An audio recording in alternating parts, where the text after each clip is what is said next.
سارے الٹے کام کس طرح ہوتے ہیں میرے بھائی. ابھی ایک کیس چل رہا ہے, میں اس میں پڑھا ہوں سلو کے لیے. غصے میں اپنے چچا زاد بھائی کو بندے نے قتل کر دیا, اور اتنا رو رہا ہے کہ یار میں نے, میرا محسن تھا وہ, میرے بڑے بھائیوں کی طرح اس نے مجھے بچپن سے پالا. میرے پاؤں میں آ کے نا ناک رگڑ کے چیخیں مار کے رو رہا تھا بندہ قاتل. کہہ رہے مجھ سے کیا ہو گیا مفتی صاحب, میں نے اپنے چچا زاد بھائی جو میرے سگے بھائیوں کی طرح تھا میں نے مار دیا اس کو. اتنا رو رہا ہے. کیوں؟ غصے نے کیا کر دیا اس کو, پاگل. تو کیا کیس نہیں بنے گا؟ کیا پولیس چھوڑ دے گی؟ نہیں, یہ بات میرا خیال. اب اگر اس کو پولیس لٹکاتی ہے, عدالت لٹکاتی ہے پھانسی کے پھندے پہ, لوگ کہتے ہیں یار بیچارے سے غصے میں پسٹل چل گئی, اتنا رو رہا ہے یار, چھوڑو یار. قرآن کیا کہتا ہے, وَلَكُمْ فِي الْقِصَاصِ حَيَاتٌ, اے لوگو قصاص میں زندگی ہے. ایک لٹکے گا, 20 لوگ قتل کرنے سے بچ جائیں گے. تو اسی طرح یہاں بھی ہے, 3 طلاقوں میں گھر بسانا ہے, اجاڑنا نہیں ہے. چند لوگ 3 دیں گے, ان عبرت کا نشان بنیں گے, باقی لوگ کی زبانیں بند ہو جائیں گی, بولیں گے بھائی کچھ بھی زبان سے نکالو, طلاق کا لفظ زبان سے نکالنے کا نہیں ہے. نہیں ہے بات, میرا خیال ہے سمجھ میں. ابھی یہ کہتے ہیں اسلام میں طلاق بہت آسان ہے, بہت مشکل ہے اسلام میں, کیونکہ اس کا سائیڈ افیکٹ بہت زیادہ ہے.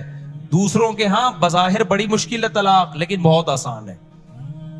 ان کے ہاں ہندوؤں میں کورٹ وورٹ میں جانا پڑتا ہے, لیکن اتنی آسان ہے تبھی تو دھڑا دھڑ ہو رہی ہیں طلاقیں. ہمارے یہاں بہت آسان ہے لیکن حقیقت میں بہت مشکل ہے, تبھی ہمارا فیملی سسٹم کامیاب ہے. تو یہ تو حضرت عمر پہ اعتراض کا میں نے جواب دیا, بات لمبی ہو گئی. اور پتہ نہیں کیا لکھا ہے انہوں نے حضرت عمر کے بارے میں. تیسری بات یہ کہ حضرت عمر کی رائے کی تائید میں کئی بار قرآن کی آیتیں, یہ تو بہت دفعہ ہوا ہے. حضرت عمر نے نبی صلی اللہ علیہ وسلم سے فرمایا کہ اپنی خواتین کو حکم دیں پردہ کیا کریں. آپ صلی اللہ علیہ وسلم نے نہیں حکم دیا, قرآن کی آیتیں نازل ہو گئیں. یا ایھا النبی قل لازواجک وبناتک ونساء المؤمنین یدنین علیہن من جلابیبہن. غزوہ احد میں یعنی اللہ نے حکم دے دیا کہ پردہ کروائیں اے نبی, اپنی ازواج کو بھی اور مومنین کی بیٹیوں کو بھی کہتے ہیں آپ پردہ کریں. کس کی تائید میں نازل ہوئی ہے؟ حضرت عمر کی. حضرت عمر رضی اللہ تعالی عنہ کی رائے یہ تھی. ایک اور مثال تھی بڑی زبردست, میرے ذہن سے نکل گئی, وہ بہت زبردست مثال تھی. حضرت عمر کا ایک مشورہ تھا, ہاں جنگی قیدیوں کے بارے میں. جب بدر میں قیدی آئے نا تو حضرت عمر نے حکم دیا ہر شخص اپنے رشتہ دار کی گردن اڑا دے. نبی صلی اللہ علیہ وسلم نے کہا کہ نہیں, فدیہ لے کے چھوڑ دیں ہم ان کو. قرآن کی آیتیں نازل ہوئیں. نہیں یہ تو الگ آیت ہے, حرمت علیکم امہاتکم, اس سے کوئی تعلق نہیں. ٹھیک ہے, لولا کتاب من اللہ سبق لمسکم فیما اخذتم فیہ عذاب عظیم. اے ایمان والو, تم نے جو ان قیدیوں کو فدیہ لے کے چھوڑ دیا, اللہ نے پہلے سے مقدر میں اگر یہ نہ لکھا ہوتا نا کہ تمہیں ہلاک نہیں کرنا, تو یہ اتنا بڑا جرم ہوا ہے کہ اللہ تمہیں ہلاک کر دیتا. ان قیدیوں کو چھوڑا کیوں؟ یہ تو اتنی بڑے اسلام کے دشمن تھے. تو کس کی رائے صحیح ہوئی؟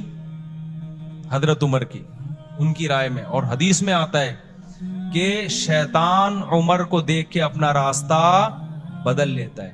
بخاری کی حدیث ہے, رسول اللہ صلی اللہ علیہ وسلم نے فرمایا میں نے خواب میں دیکھا کہ ابو بکر نے ایک ڈول نکالا, اس میں کمزوری تھی.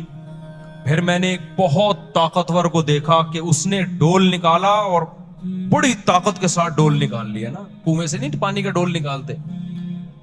تو آپ نے فرمایا اس خواب کی تعبیر کیا ہے عمر, یعنی ان کے دور میں جو نظام چلے گا نا طاقت اور قوت کے ساتھ چلے گا.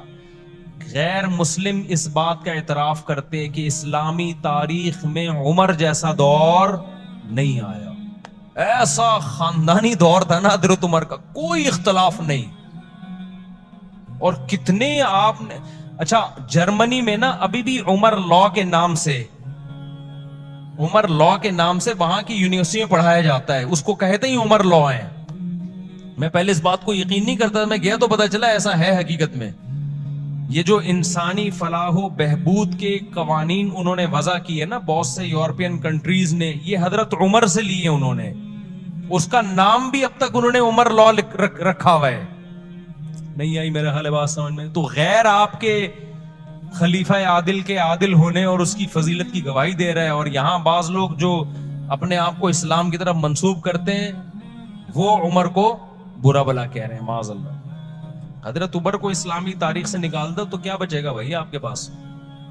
ایک ہی تو دور تھا جس میں اسلامی سلطنت 22 لاکھ مربع میل پہ پھیلی ہے، اور کسی میں مجال نہیں تھی کہ کوئی سر اٹھا کے بات کر سکے.